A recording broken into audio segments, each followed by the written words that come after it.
चतुर बकरी का रोमांचक जंगल सफर। हरे भरे जंगल में, जहां सूरज की किरणें पेड़ों की पत्तियों से छनकर इंद्रधनुषी छटा बिखेरती थीं, रहती थी गौरी, एक तेज तर्रार और शरारती बकरी।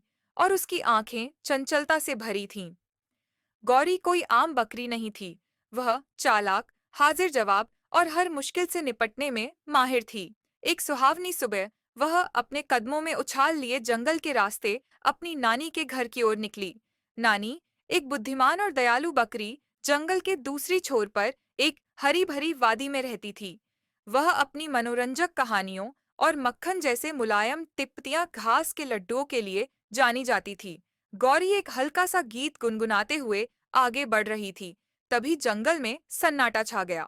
एक पुराने टेढ़े मेढ़े पेड़ के पीछे से निकला शेरू, एक भूखा और थका हारा शेर। उसका माने उलझा हुआ था और उसकी आंखें भूख से लाल हो रही थीं। कई दिनों से उसने एक दाना भी नहीं खाया था और उसका पेट भूख से कुलबुला रहा था। गौरी को देखते ही उसके मुंह में पानी आ गया। वह लालच भरी नजरों से उसे घूरने लगा और दहाड़ा, रुक जा बकरी, आज तू मेरे पेट की भूख मिटाएगी। गौरी के पांव जम गए, लेकिन उसका दिमाग बिजली की तरह चल रहा था। उसने अपनी बड़ी मासूम आंखें झपकाईं और नाटकीय अंदाज में बोली, अरे शेरू महाराज, मुझे खाना चाहते हो, लेकिन अभी तो मैं हड्डियों का ढांचा हूँ। मैं नानी के घर जा रही हूँ, जहाँ मैं 7 दिन तक खूब खाऊंगी और मोटी ताजी हो जाऊंगी। तब लौटूंगी और तुम मुझे खा लेना। तब तो तुम्हारा पेट भी ठसाठस भर जाएगा। शेरू ने अपनी भौहें सिकोड़ी। उसकी भूख उसे गौरी को तुरंत खा जाने को उकसा रही थी, लेकिन गौरी की बातों में एक अजीब सी सच्चाई थी।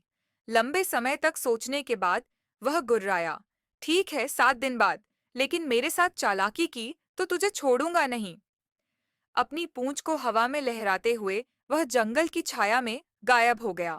गौरी ने राहत की सांस ली और अपनी यात्रा जारी रखी।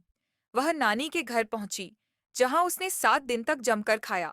ताजा तिपतियां घास, मीठे जामुन और नानी के खास हर्बल शरबत। नानी, जिसके भूरे बालों में उम्र की चमक थी, ने गौरी को चतुर जानवरों की कहानियां सुनाईं, जिन्होंने शिकारियों को चकमा दिया। हफ्ते के अंत तक गौरी का शरीर गोल मटोल हो गया, उसका कोट और चमकदार, और उसका दिमाग पहले से भी ज्यादा तेज। वापसी के रास्ते में जंगल की हवा में रहस्यमयी फुसफुसाहट थी, और जैसा गौरी ने अनुमान लगाया था, शेरू नदी के किनारे उसका इंतजार कर रहा था। उसकी आंखें लालच और जीत की चमक से भरी थीं। कितनी मोटी हो गई तू, वह धीमी खतरनाक आवाज में बोला, गौरी के चारों ओर चक्कर काटते हुए। लेकिन गौरी तैयार थी। रास्ते में वह नदी के किनारे रुकी थी, जहां उसे बारीक रेत का ढेर मिला था। उसने चुपके से उस रेत को एक छोटे से थैले में भर लिया था, जो वह अपने साथ ले जा रही थी। अब शेरू के सामने उसने सीना तान कर कहा, शेरू, मैं तो इतनी भरी हुई हूं कि फटने वाली हूँ, जरा देखना चाहोगे? शेरू अभी कुछ समझ पाता, तभी गौरी ने तेजी से थैला उसकी ओर उछाला। थैला फटा और रेत का एक बादल सीधे शेरू की आंखों में जा घुसा। रुआ! शेरू चिल्लाया, अपने पंजों से चेहरा रगड़ते हुए। रेत ने उसकी आंखें और नाक जला दी। वह अंधा होकर छींकता हुआ नदी में गिर पड़ा, पानी में छप छप करता हुआ। गौरी ने पलटकर नहीं देखा। मैं हे की जोरदार आवाज के साथ वह जंगल के बीच से सरपट भागी। उसके खुर हवा में उड़ रहे थे। वह तब तक नहीं रुकी जब तक वह अपने छोटे से गर्मजोशी भरे घर नहीं पहुंच गई। वहां उसके परिवार ने उसे आश्चर्य और हंसी के साथ गले लगाया। गौरी, तूने शेरू को धूल चटा दी, वे खुशी से चिल्लाए। उस दिन से गौरी की कहानी जंगल में आग की तरह फैल गई। शेरू, जो अभी भी नदी किनारे अपनी आंखें मल रहा था, ने सीख लिया कि चतुर बकरी को कभी कम नहीं आंकना चाहिए।